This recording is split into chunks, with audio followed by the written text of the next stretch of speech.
Hey guys, my name is Nora Franche, and welcome to the podcast Grateful Blessed Mess, daily reflections for those in the 12 steps.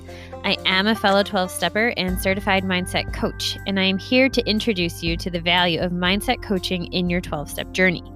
So if you feel like you are stuck in the steps, if you're slipping and sliding with your abstinence, mindset coaching may help you as it did me, and you can find me at catholicmindsetcoaching.com.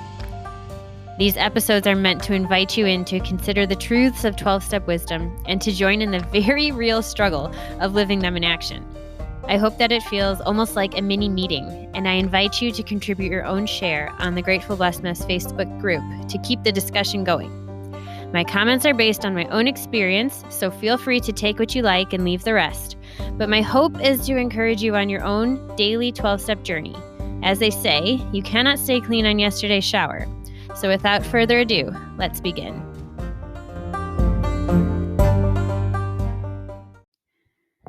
Okay, guys. Hey, March 18th, reading from A Day at a Time. In the old days, we often had such devastating experiences that we fervently swore never again. We were absolutely sincere in those moments of desperation. Yet, despite our intentions, the outcome was inevitably the same. Eventually, the memory of our suffering faded, as did the memory of our pledge. So we did it again, ending up even worse, in even worse shape than we did the last time we swore it off. Forever turned out to be only a week, or a day, or less. In the program, we learned that we need only be concerned about today, this particular 24-hour period. Do I live my life just 24 hours at a time? Today I pray. May the long-term requirements of such phrases as never again, not on your life, forever, I'll never take another, not weaken my resolve. Forever, when it is broken down into single days, or even just parts of days, does not seem so impossibly long. May I awake each day with my goal set realistically at just 24 hours. Today I will remember 24 hours at a time. So if you've been with us the whole time, you may have caught on to the fact that I didn't catch every episode when I referenced the original name of this podcast in an episode, and I wanted to call it A Day at a Time after this little brown book that I love so dearly that I did not find until just about, less than a year ago. And where I pull most of our reflections from. Anyways, I was worried it would be a copyright issue. So then I just named the podcast after my blog. Anyway, there's a little history point. But you may have heard me reference to, that's why this podcast is called A Day at a Time. And it's not. So that might have been confusing. But anyway, we're going to move forward because I'm not editing that. Here we go. So we're talking about our old experiences, how they used to be very extreme. And I do appreciate here how the writer acknowledges that we made a sincere pledge, and it was sincere. We meant it when we said never again. Like, I'm done. I'm done. And how many times have you been done and then taken it back up? If you're anything like me and other friends and fellows, it's happened many times for you. And that's why, in a way, sometimes we're told to pray for a bottom. And that always scares me a little bit because I'm like, whoa, I don't know what I'm going to get if I actually pray to be worse off than I am now. But the idea there is that it gives you a real true bottom, gives you that gift of desperation it brings on these pledges. But if you're within the security of program, you have a chance to follow through on that pledge or to slowly start to climb out of that hole. Anyway.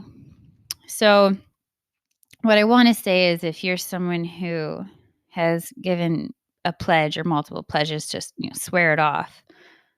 I believe that you were sincere when you made that pledge, even though 10 minutes or 10 days or 10 years later, you no longer abided by that pledge.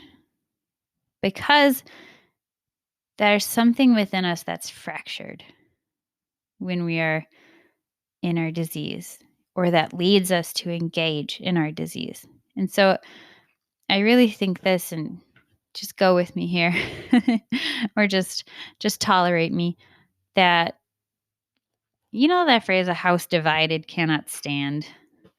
Well, I think when we're not healed, when we have broken places, we are divided or fractured internally. And so one part of us is able to say never again, and the other part of us is saying not on your life. And so what it is it's just a symptom. It's a symptom of something that needs to be tended to. And I've heard that in the rooms, that like the substance, whatever it is not a problem, it's a symptom, even though we come in thinking it's the problem. You know, if I could just stop doing X, Y, or Z, my life would be fine. Well, actually, what the program shows you is that it has you do that archaeological dig, that first episode I ever aired here, that it's the work of the interior life, the interior dig, the healing, the resurfacing, the working through old habits and wounds that's going to start to reunify all our interior parts so that our yes can mean yes and our no can mean no. Because right now, we have like different parts of us that are kind of like taking the lead or sitting in the driver's seat. And it just depends on what day of the week it is. You know, you don't know who you're going to get. And so, on one hand, it's kind of not your fault because you're just that messed up. But so am I. But then on the other hand as well, I sound like Fiddler on the Roof. On the other hand, anyway, wow. But really, on the other hand, it is within your power to do something about it. So just like we say, you know, I'm powerless over XYZ, and I am, but I'm not powerless over going to my higher power about it, if that makes sense. All y'all should just sit down and have a cup of coffee with me, and then we can just really get to know all the goofy sides of me instead of just hearing it randomly come out on a 5-minute bit. Anyway, speaking of which, I would love anyone who's listening to this podcast to reach out personally and just like tell me a little bit about yourself.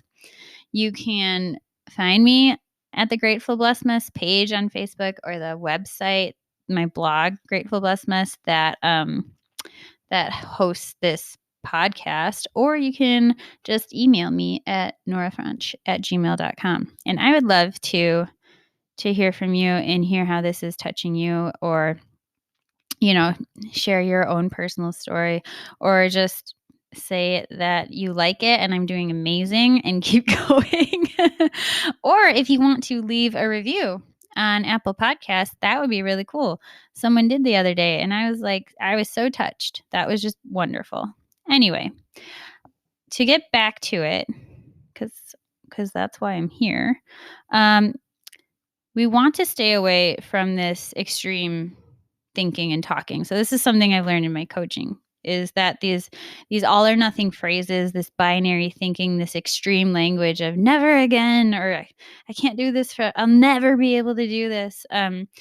Those are just very like it's like inflammatory language, and it like makes us put our guard up, or makes our, you know, the backs of our necks kind of bristle, because it's just not helpful for us. It's just not helpful. And so all we can do is today, and I've said this before, but I think it was a reading from before, but you can only lose or keep your sobriety in the minute in which you are in. So think about that a little bit. You can only keep or lose your sobriety in this moment. So it doesn't matter what's going on tomorrow, and it doesn't matter what happened yesterday in terms of you deciding right now whether or not you're going to commit to your program.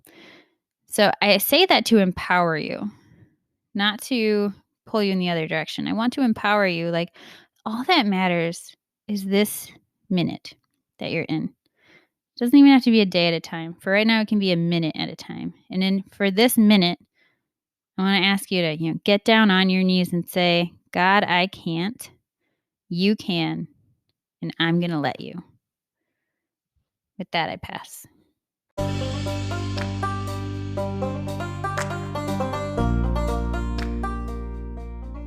Thank you so much for listening to today's episode.